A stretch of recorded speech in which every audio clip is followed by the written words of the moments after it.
Hello, everyone, and welcome to the Podcast. This is Insights into Empowerment, and I am Nicole Harvick. I am your host. And today we have a energy consultant for a Fortune 500 company. Here's the problem. Like many of us, he got to a point where he suffered from burnout, and I understand that.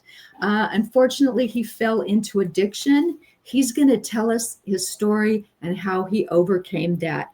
I want to welcome Josh Case to the show today. Hi, Josh. How are you?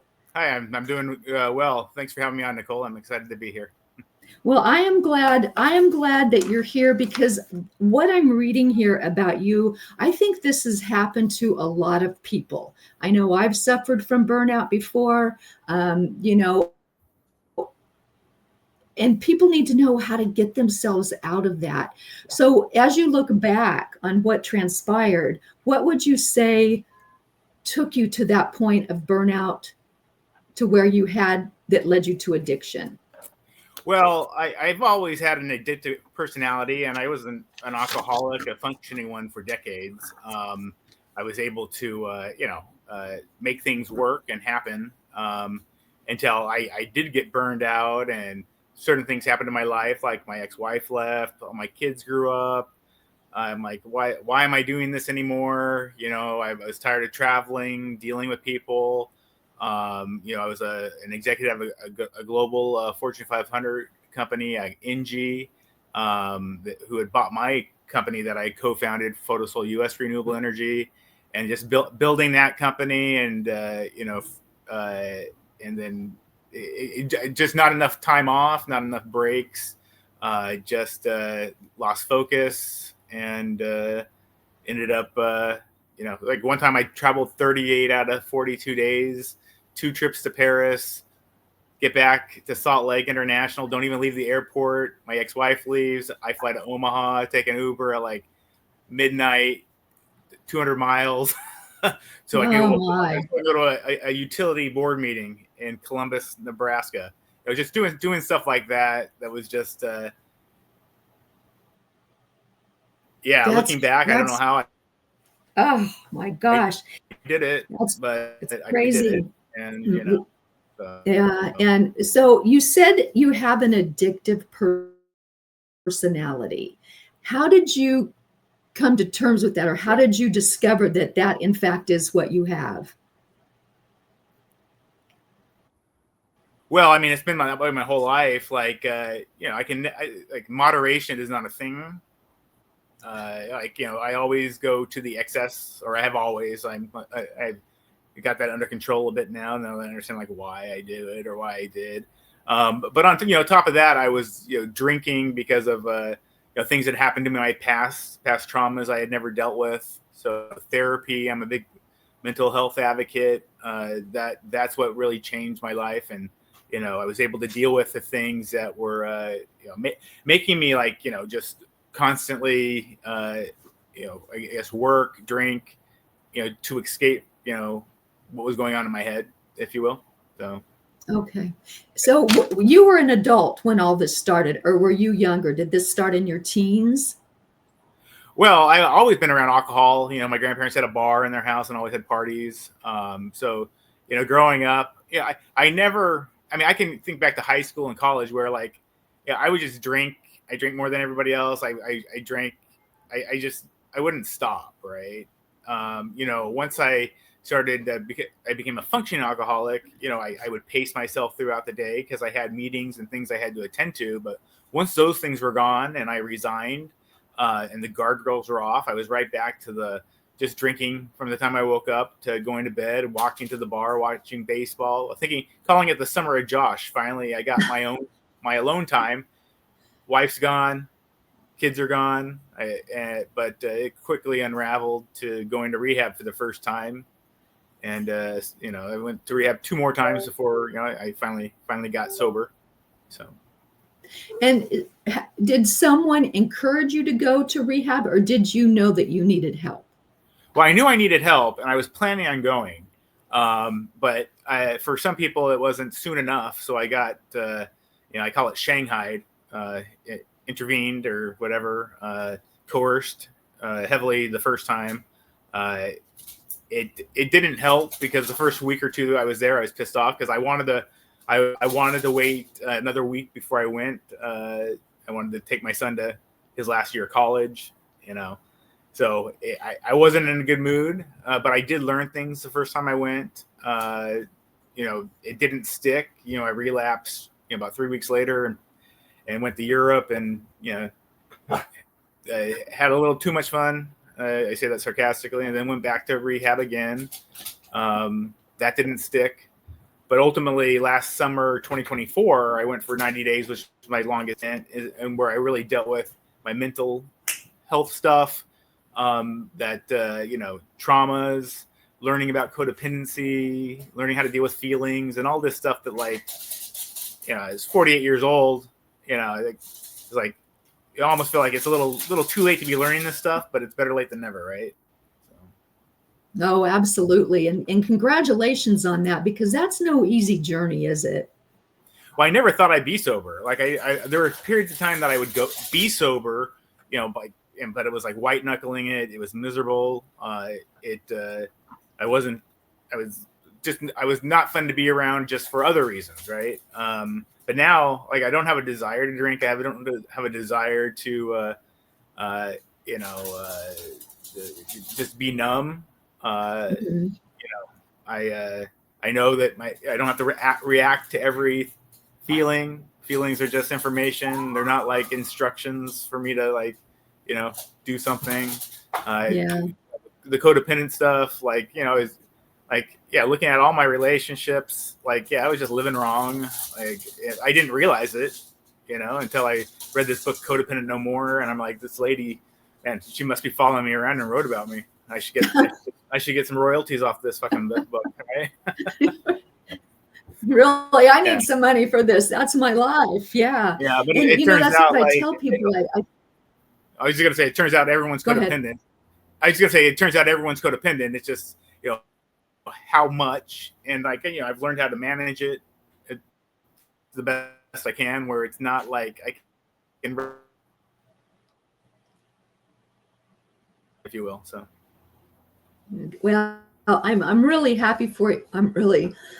I know some people that, are very codependent, that have had alcohol problems, and sometimes it works, sometimes it just doesn't. So congratulations for you for making it work and being able to look back and say, okay, now I see it. Now I understand. And how do you feel? When you look back at the old Josh versus this, gentleman sitting on a couch talking on a podcast, and kind of in some cases it's your deepest, darkest secret, but you're talking about it openly. How do you feel about that? Well, after I resigned from ENGIE and I went to rehab the first time, I got over 20,000 followers on LinkedIn. At the time I was not quite that many, but I didn't want people wonder what happened to me or make up stuff. So I just posted on LinkedIn that, hey, I'm in rehab. I got a problem. There's a stigma around this. There shouldn't be. And I got lots of support. Lots of people private messaging me saying they've gone through this too, or they have problems, or they know somebody. I was very hesitant to do it, but it's my gut told me I should, and so I did. And so I've been very public about it. It feels nice not to be hiding something, right? But was I really hiding something? I mean, the people that were close to me or around me, they were either enablers or participants, right? So it's not like it's not like I posted this and people were like, oh my God, really? Who would have thought? Yeah, who would have thought? The people around me knew, and so yeah. No, and there were a lot of people around me. So. And it's very brave, though, still to do that, because, one of the things you talk about is destigmatizing addiction. And there is still a lot, when someone knows that, people are judgmental. Let's just be real about this, because, sometimes they feel they're better or this or that. This could happen to anyone at any time, depending on what you're going through. And, you talk about traumas. What were some of your traumas? Well, before I touch on that, I'm a bit of a hypocrite. Like, I recently wrote an article on Medium that I forgot what I titled it, but it was basically like, I would see other people like, life blow up, and I'd be thinking like, how can they do that? Like what's wrong with that person? But like, I ended up being that person, So I wrote this article like how I've realized that like, uh, the person looking myself back in the mirror was the person that was like, I can't believe other people are, self-sabotaging themselves and have a life that's turned into a dumpster fire. I mean, that's what happened to me. So, looking back, well, I've learned that I need to be looking at myself instead of other people. And then to answer, would multiple times a day. I was sexually molested by a male babysitter when I was 10, 11 years old. My baby sister was 2, and I didn't say anything because the guy said he was going to kill my family. I had a chance I was asked multiple times about it, and I would say to myself, like, I'm taking this to the grave, right? Like one other person knew about it until I was like in my 30s, which was my ex-wife, and obviously the person that did it, right? But I never dealt with it until rehab in the summer of 2024, and now I can talk about it, and it's not like it doesn't. I don't need to like numb myself or erase it from my mind by drinking or something. Like it's like I know it happened, and like the biggest thing was about it was like I look back at it like if I was 25, like how would 25-year-old Josh handle that? How 30 or 40-year-old Josh handle it? Like I learned in therapy that it was 10-year-old Josh. Like of course he's going to be afraid of this or that other thing. Like he doesn't have the experience or the maturity of like a 30-year-old Josh. So I was able to forgive myself because I think a big part of it was, I was always mad at myself for not saying something about it, and I had every opportunity. So I was lying, and it just really tormented me until I understood that it really it was a 10-year-old. Yeah. And 10-year-old Josh didn't know this man wouldn't murder his family or kill his family. I mean, the guy was a big guy, like 6 foot something. Played football, if I remember correctly. I just like, much bigger than me, for sure. And yeah, so yeah, I wish I had dealt with that sooner. I wish I had said something, but again, the shame, guilt, all this stuff, associated with it. So, and I just tried to run away from it. Wow. Well, something good did come out of this, though, because at some point this led you to create Sober Buzz. Yeah. So Sober.buzz, and it's on a little bit of a timeout right now, but I'm going on a lot of other people's podcasts. But yeah, it's got a lot of material, a lot of podcasts. I think something like 25. A lot of self-help, motivational material that actually we're still growing in viewers and subscribers, even though haven't done anything with it for about a month. For various reasons, but I wanted it kind of built off the posting on LinkedIn. Like there was obviously people resonated with it, and obviously people resonated with this because there's like 90,000 followers in over 43 countries. Wow. A lot of activity, and one thing I realized is a lot of like 40% of our followers are in the Middle East, like Jordan, Turkey, stuff like that. So just realize that addiction and mental health issues are like all over the place. No matter where you are. Yeah, it's 12% of the population. They say everywhere. So if you're not one, you know one, or someone, a loved one. It's and a lot of people that are on sober.buzz are not addicts, but they have loved ones that are. So it's there. Oh. It's there for, like, we've had guests that aren't addicts, but their daughter is, or their son, or multiple kids. So it gives a perspective from, like, the supporter, or as well as the addict. I would say 20% of the people on there are it's a family member or a loved one that they're supporting. So. Wow. And now the name itself is clever, because so you're either sober or you're buzzed. So it's kind of the antithesis of one another. How did you come up with that name? Well, I knew that extensions like .com, it's .buzz is the website, and you get a buzz when you drink, but, like, you can get a sober buzz, if you will. So it's kind of a play on words, and it's kind of a you can be sober and happy, sober and like, people correlate buzz to having fun or being happy. Well, you can have a sober buzz. Yeah. that was No, kind of my I like it. Yeah. I like it a lot. And so on this podcast, do you have guests on that give advice to people who do have addictions or have been addicted? Who are your guests on that? Yeah, so people that run recovery centers, people that have their own podcasts or groups for sobriety, uh, people that are supporters of people in recovery but aren't in recovery themselves.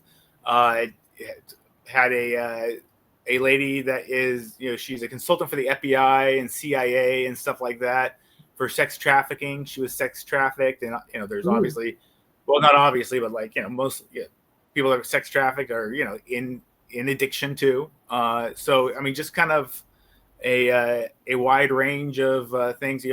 Successful people that fell into addiction. Um, just people that want to tell their story, because, like, the way I got sober is not the way somebody else is going to get sober. So just kind of laying out different paths to it. And, like I said, I never thought I'd be sober, or be able to think I would be sober the rest of my life. So people hopefully can find their way, right? Right. And how old were you when you started drinking? Well, I mean, if you want to count this, like, my grandma, when I was 7 or 8 in Fullerton, gave me champagne. Oh gosh. And, my other grandma and grandpa would give me beer at Giovanni's restaurant, when I was like 10. And then my grandparents had a bar and hosted huge parties at they lived on a country club and stuff, and would have, like, bar service at these parties, and I would drink the half drink drinks. So, and I would sneak liquor out of there. We lived around on the same golf course when I was in high school. I'd sneak liquor out of the bar and stuff like that. So I wasn't, like, addicted to it, like, where I was doing it every day growing up. That really didn't happen until I was in my 30s. But like, I always craved the numbing, or the altered state. Okay. And I'm just curious, in looking back, and I'm not saying do you blame, but would you, obviously you wouldn't encourage anybody to give 11-year-olds drinks.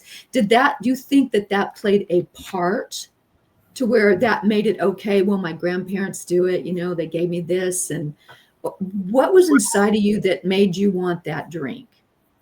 Well, I kind of romanticized it, for sure. Like, my grandpa would have vodka on the rocks with no garbage, like 4 or 5 of them a night. I spent a lot of time with him, and on the golf course and stuff like that, or at the country club. So I mean, I thought like, oh, this is cool. This is what you do. Now my parents were the opposite. Like they were not like that. They were more Mormon as you could be. Oh, wow. So yeah, my grandpa was Catholic. My grandma was like grew up like Mormon heritage, but was not a Mormon. And then my other were like nothing. I was not really any religion. And my parents took it to the extreme with the Mormonism, which I never believed in, and it's quite. You look at it. It's quite the family dynamic there. Yeah, no kidding. No wonder you were confused. Yeah. Yeah. No, that makes a lot of sense. Now, how old are your kids now? So my oldest just turned 29 on Saturday. Then my middle son and my son is he's 25 and a half, and then my youngest a little over 20. So they're all grown up. So they were around me when I was in my addiction. Unfortunately, their whole lives. We were always very close though, and we still are. Obviously, when the rails really came off, they were very frustrated and unhappy with me.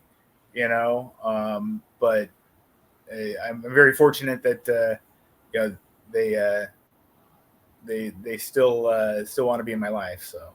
Yeah, well, congratulations for that. That's awesome. For them to want to do that, I'm sure you're an awesome father. So now my question is, do they drink? Yes. Okay. Yes. My daughter, she actually let me know she's going to a brand new wine bar for her birthday on Saturday. My son and her go to a brewery every Wednesday because they have a farmer's market. So yes, they do. There was one point in time I was concerned about my oldest daughter because her and her roommates had a liquor cart, Oh, wow. in their apartment. But as far as I can tell, they aren't. They can have a couple drinks and stop, right?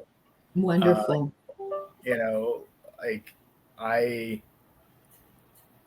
My world revolved around making sure I was going to have alcohol. So it's as far as I can tell, it's different. Though that could change at some point in time. So I hope they get on. They're on top of it if it does after what they've seen me go through.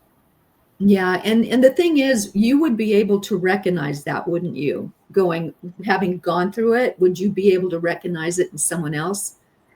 Yeah, if I was around them enough, or they told me certain things, I could be like, well, why? Well, the biggest thing is like, why are you drinking? I wasn't drinking to have fun. I wasn't drinking for social reasons, though I would drink at social events. I was drinking to escape. Now, if that was the reason now when they're drinking, they're out with people, they're having fun, they're taking pictures.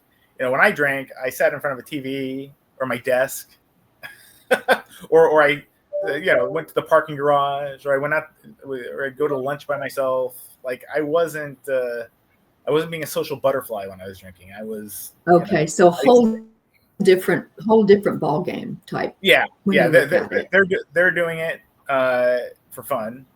They don't. Excuse me. Oh, bless you. They don't have to drink to have fun. I've seen them plenty of times.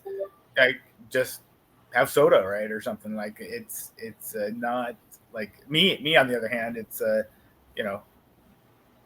why waste my stomach space on soda when I can have beer or Yeah. wine, or it's different though, with addiction and life circumstances. People can you use it in the wrong way. So yeah, Yeah. I would not say it's not possible that they could have a problem in the future, but they don't now. I can say that. Good. So they don't hold it against you or anything, or say anything, or you're everything's good now. I mean, I wouldn't say everything's good. Like my two daughters, they're like way like I I guess once I resigned my job and started going to rehab and like stuff really came unglued, like unfortunately they got pulled into things and saw some things and heard some things and things were said that I regret that they had to deal with or were put through. So it's definitely, there's been healing or healing needs to be done, but it's not nothing's being held against me or like they're not. I mean, my son, like I think he saw the worst of it because he was living with me before I went to rehab the first time. So when I really went off the deep end, so he's had the hardest time, but you know he still takes my calls. He still goes out to lunch when I'm in town. He still texts me, but I can tell there's he's glad I'm at where I'm at, but he's also, I think, cautiously optimistic because he and they all are. They don't want to be like like everything's great now, and then they're then be disappointed because I screw up or something, because that's happened. Yeah. So it's one of those things. Well, you know what? Yeah. And I will tell you that I think you're very brave for coming on. I think you're very brave for talking about this. And I know that it's a reality for a lot of people. And I think when you've, like with me, my thing is forgiveness, because I had to go through that. So I'm Yeah. very well aware of how to do it. And I'm very passionate and adamant about it. And you with this, I think, obviously you can change lives because you've been there and you've seen both sides. So to come on and talk about it, I want to thank you for doing that.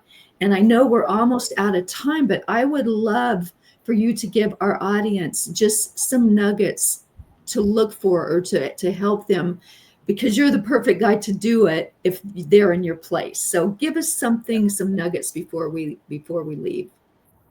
Well, I would never give up hope. Like I said, I never thought I would feel that I could be sober the rest of my life.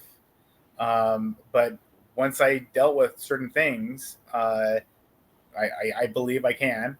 And I think mental health is a huge thing. Like, I go to therapy once a week. When I needed it, I took certain medications. Um, so a lot of people think, I don't know. I don't know what people think, but I think people think mental health is a big deal. Um, and it's what got me sober. I think it's what keeps me sober. Um, and it may not be the case for everybody, but I mean, no one's drinking as an alcoholic or isolating and drinking because they're having fun. And if you're doing that and you're not having fun and you're causing destruction, there's something behind that. And Mm, the only way I uncovered that was through therapy, right? Uh, it's no one's throwing their life away because they want to. So I would say, like, if that's what you feel like you're doing, or you drink and things turn into a mess more often than not, or sometimes, and you regret it, figure out why you're doing it. That's I mean, if you can figure out why you're doing it, then you at least have a chance to figure out how to stop. yeah. Well, those are some very, very wise words from Josh today. And what I'd like to tell our audience is that I have put links in the description, which will be up on YouTube by the end of the day. But this is a really, he's telling you like it is, and it's raw, and he's been there. So I think if it would be very advisable, if you are going through something, reach out to someone who Yeah. can help you, walk you through the steps, and just give you some real guidance from someone who's been there. So, Yeah, and if people reach out to me, on Instagram or LinkedIn or email me, I'll respond. It may maybe a few days or something, but yeah, I'm more than happy to help if I can. So. Wonderful. Well, Josh, thank you for being on today. I know we had a few glitches, but thank you for hanging in there. This has been an amazing interview. I've learned a lot, and what I like to do after a while is check back in with everybody that I've interviewed and do another one. So Yeah. I'm just grateful that you're here, and hopefully we will talk again. Yeah, I appreciate it, Nicole. This was great. Thanks. Take Bye-bye. care.